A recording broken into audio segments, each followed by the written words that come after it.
दुनिया में काफ़ी अजीब व गरीब घटनाएं हर रोज़ होती रहती हैं। आज के इस वीडियो में हम आपको दिखाएंगे 5 ऐसी ही रहस्यमय घटनाएं जिनका जवाब साइंस के पास आज भी नहीं है। तो बने रहिए इस वीडियो के अंत तक। नंबर 5, डेजा वू। क्या आपके साथ भी कभी ऐसा हुआ है कि आपने कोई सपना देखा हो और फिर बाद में वैसी घटना आपके साथ असलियत में घट जाती है? डेजा वू उसी स्थिति को कहते हैं जब आप कोई काम कर रहे हों या किसी जगह जा रहे हों तो आपको ऐसा लगता है कि आपने ये काम पहले भी किया हुआ है या फिर आप उस जगह पे पहले भी जा चुके हो, लेकिन असलियत में आप उस जगह पर पहले कभी गए नहीं होते। पर आपको बिल्कुल भी समझ नहीं आता कि ऐसा क्यों हो रहा है। कुछ लोगों का कहना है कि ऐसा इसलिए होता है क्योंकि आपने वो काम पिछले जन्म में किया हुआ होता है या फिर अलग डायमेंशन में किया हुआ होता है। खैर, ये बोलने और रिसर्च करने की बात है, लेकिन अमेरिका में एक ऐसा सचमुच में आदमी के साथ हुआ है जिसके बारे में आप सुनकर हैरान रह जाएंगे। एक एक्सीडेंट के बाद इस आदमी को हर रोज डेजा वू फील होता था। डॉक्टर्स उसकी इस परेशानी का कोई हल नहीं निकाल पाए। जो हर पल जो भी काम करने जाता है उससे ऐसा लगता है कि वो इस काम को पहले भी कर चुका है, या जिस भी नई जगह पे जाता है तो उसे लगने लगता है कि वह पहले भी इस जगह पे आ चुका है। उसे ये भी पता होता है कि इसके बाद उसके साथ क्या होने वाला है। ये सचमुच सुनकर एक हैरान कर देने वाली बात है। अगर आपके साथ भी कभी ऐसा हुआ है तो कमेंट सेक्शन में ज़रूर बताएं कि क्या आपके साथ भी कभी डेजा वू हुआ है। आगे बढ़ते हैं। नंबर 4, री-इनकार्नेशन। पुनर्जन्म के बारे में अगर हम किसी से कहें तो वो पागल ही समझेंगे, लेकिन क्या हो कि अगर आपको इसका एक प्रूफ दे दिया जाए। खैर, ये सचमुच में होता है या नहीं ये तो हम नहीं कह सकते, लेकिन आपके सामने एक ऐसी सच्ची घटना रखेंगे जिसे सुनकर आप जरूर सोच में पड़ जाएंगे। पुनर्जन्म को कुछ लोग मानते हैं तो कुछ नहीं मानते, लेकिन साइंस इन बातों को बिल्कुल नहीं मानता। लेकिन ग्लासगो में रहने वाले एक लड़के ने सबको सोचने पर मजबूर कर दिया है कि वाकई में पुनर्जन्म हो सकता है।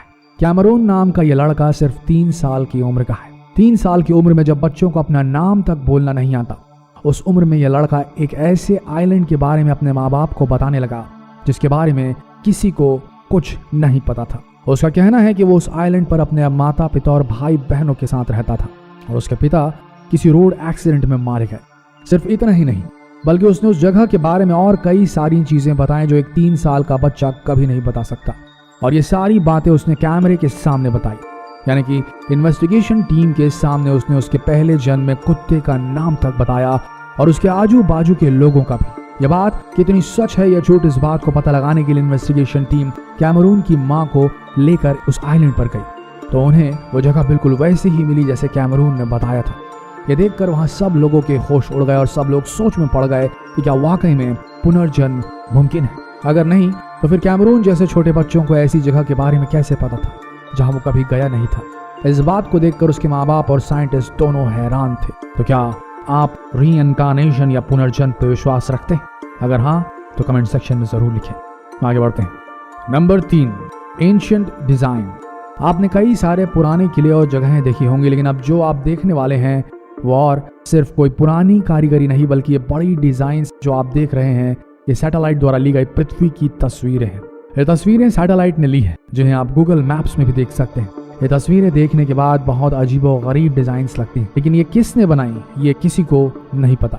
अगर आप इन गोलाकार तस्वीरों को देखेंगे तो ये किसी खेत में फसल से बनाई हुई डिजाइन्स लगती हैं। तो आपको बता दें कि खेत में बनाई हुई डिजाइन्स फसल से बनती है। कई लोगों ने ऐसा दावा भी किया है कि जो तस्वीरें हैं जिन्हें क्रॉप सर्कल्स भी कहा जाता है वो रातों में कुछ इंसानों ने बनाई थी। लेकिन इस वीडियो में हम जो आपको फोटो दिखा रहे हैं वो कोई क्रॉप सर्कल नहीं बल्कि पत्थरों और चट्टानों से बने कोई चीज है। साइंटिस्ट ने जब इस जगह की जांच की तो उन्हें पता चला कि डिजाइन्स लगभग 9000 साल पुरानी। इतने साल पहले ये डिजाइन्स किसने और किस तरह बनाई होगी इसका जवाब साइंटिस्ट के पास आज भी नहीं। तो ये रहस्यमयी आकृतियां आखिर किसने बनाई होगी, आपको क्या लगता है? कमेंट सेक्शन में जरूर लिखें। क्या ये परग्रहियों का काम होगा? क्या एलियंस ने अपनी एलियन टेक्नोलॉजी का इस्तेमाल करके इतनी सटीक गणनाएं करके इतनी बड़ी आकृतियां बनाई?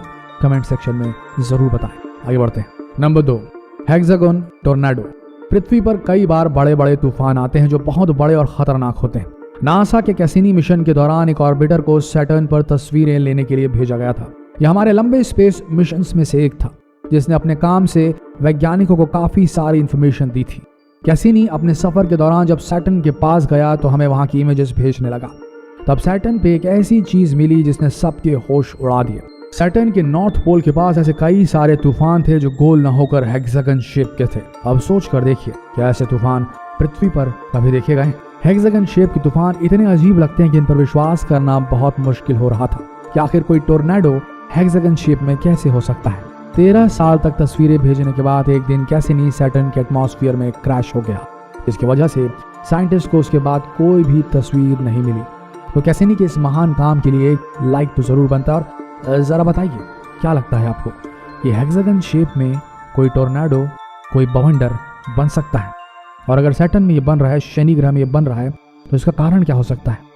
अगर पता है तो कमेंट सेक्शन में जरूर लिखें। अभी आगे बढ़ते हैं। Number 1, falling birds. अमेरिका के शहर अरकानसास में हुई ये घटना सन 2011 में सबसे ज्यादा में चर्चा में रहने वाली घटनाओं में से एक है, जहां एक दिन अचानक रेड विंग ब्लैक बर्ड आसमान से गिरने लगी। ये एक या दो नहीं बल्कि इतनी तादाद में थी कि आप यकीन नहीं कर सकते। हर जगह लगभग ऐसे ही बर्ड्स नीचे गिर रहे थी। सड़कों पर इन्हें गिरता देखकर किसी को समझ नहीं आ रहा था कि आखिर ये हो क्या रहा है। न्यू ईयर से आधे घंटे पहले अरकानसास के वाइल्ड लाइफ ऑफिसर को इस घटना के बारे में बताया गया, लेकिन आश्चर्य की बात यह है कि उनका कहना है कि हर साल कई हजारों वर्ष से इसी तरह आसमान से एक साथ ये पक्षी गिरते आ रहे हैं, लेकिन इसका रीजन किसी को नहीं पता। पूरे नॉर्थ अमेरिका में ऐसे लगभग 10 बिलियन बर्ड्स हैं, जिनमें से आधे हर साल ऐसे ही आसमान से नीचे गिरकर मर जाते हैं। इनके आसमान से नीचे गिरने की वजह साइंटिस्ट को आज तक पता नहीं चल पाई है और इसके पीछे का राज आज भी एक रहस्य बना हुआ है। तो दोस्तों, आपको क्या लगता है, पृथ्वी की मैग्नेटिक फील्ड से अपना दिशा निर्धारण करने वाले ये पक्षी किसी अजीबो गरीब जियोलॉजिकल इवेंट की वजह से पथभ्रष्ट होकर टकराकर गिर जा रहे हैं, या कोई और पारलौकिक कारण है जिसकी वजह से ये पक्षी किसी पैरानॉर्मल शक्ति की वजह से मर रहे हैं? ये दुनिया अजीबो गरीब है और हम इंसान शायद अपने अस्तित्व के खत्म होते तक इस पृथ्वी की सारी अजीबो गरीब घटनाओं को कभी समझ ना पाएंगे। पर हाँ, एक काम हो सकता है कि कोशिश जारी रहे। अगर आप चाहते हैं कि हम ऐसे ही अजीबो गरीब वीडियोस आप तक लेके आते रहें, तो कृपया इस वीडियो को जितना हो सके शेयर करें, लाइक करें और इस पेज को फॉलो करना ना भूलें। मिलते हैं अगले दिलचस्प वीडियो में, तब तक के लिए आप सबका धन्यवाद।